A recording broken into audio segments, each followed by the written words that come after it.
नमस्कार, स्वागत है आपका वी टाइम न्यूज पर और आपके साथ मैं हूं पहली चौहान। बढ़ते हैं खबरों की ओर। भाटेना क्षेत्र की रजा नगर बस्ती में 50 मकानों की सीलिंग से लोगों में रोष फैल गया है। लिंबायत जोन क्षेत्र की रजा नगर बस्ती में 50 फ्लैटों को नगर निगम द्वारा अवैध बताकर सीलिंग किए जाने से स्थानीय लोगों में रोष फैल गया है।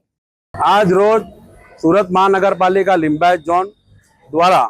TP7 आंगणा फाइनल प्लॉट नंबर 181 રજાનગર વસાહતના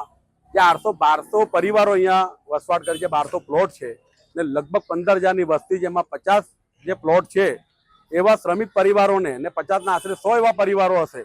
કે જેને લોકો ટાર્ગેટ કરી રહ્યા છે કે આ લોકો અનલીગલ રીતે અહીંયા વસવાટ કરી રહ્યા છે। અમારી મુખ્યત્વે રજૂઆત કરે છે કે જે લોકોને એમ કહેવામાં આવે છે કે અનલીગલી છે એ પ્રથમ તો કોઈ બાંગ્લાદેશી નથી, સ્થાનિક છે। છેલ્લા 30 વર્ષ કરતાં વધુ સમયથી એ આ જે સ્થળ પર વસવાટ કરી રહ્યા છે, એનો વેરા બિલ ભરપાઈ કરી રહ્યા છે, એનો લાઇટ બિલ છે, એના પૂરતા દસ્તાવેજી સરકારી જે માન્ય પુરાવાઓ છે તમામ પુરાવા એની પાસે છે।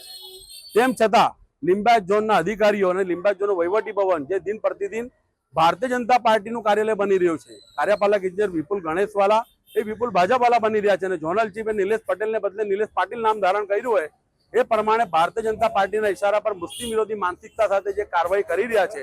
હિટલરશાહી પદ્ધતિથી અમાનવી અત્યાચાર કરી રહ્યા છે અને પોલીસનો હાથો બનાવીને આગળ કરી રહ્યા છે, એ પ્રકારે આ છેલ્લા 15 દિવસથી આ લોકોને માનસિક ત્રાસ આપતા હતા અને આજે પૂરતો પોલીસ બંદોબસ્ત, ચુસ્ત પોલીસ બંદોબસ્ત લઈને આવ્યા મોટી સંખ્યામાં અને એ લોકોએ જે ગરીબોના ઘરોને સીલ મારવાની કાર્યવાહી કરી એનો અમે લોકો વિરોધ કર્યો અને અમે ચીમકી આપી છે કે ગરીબો સાથે, શ્રમિકો સાથે અન્યાય થશે તો અમારે ના છૂટકે આ સુરત મહાનગરપાલિકાના તંત્ર અને પોલીસ તંત્રની સામે ગાંધી ચિંધ્યા માર્ગે આંદોલન કરવું પડશે। જરૂર પડશે તો કેનાલ રોડને ચક્કાજામ કરવાની પણ અમને ફરજ પડશે તો અમે એમાં પણ પીછેહટ નહીં કરશું। અમે કાયદો વ્યવસ્થા હાથમાં લેવા માંગતા નથી કે અમે એવા સામાજિક તત્વ નથી, પરંતુ ગરીબ શ્રમિક પરિવાર સાથે જો અન્યાય થશે તો ના છૂટકે અમારે સ્થાનિકો સાથે રોડ પર ઉતરવાની પણ જરૂર પડશે તો એમાં પણ પીછેહટ નહીં કરશું।